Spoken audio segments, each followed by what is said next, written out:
Hi, my name is Paul from Value Blue, and today I'm going to tell you how to make a BPMN view official in BlueDolphin. There's often an overlap between what is modeled in Archimate and what is modeled in BPMN.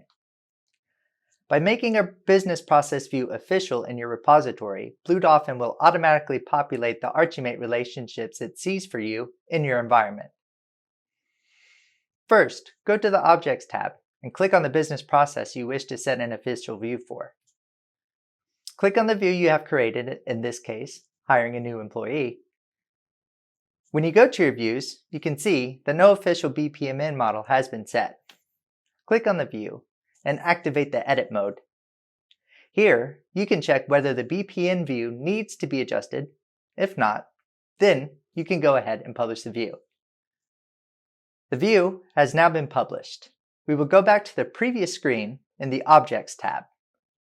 Select the view you have published, and to make it official, right-click on the BPN view and select Set as Official BPN Model.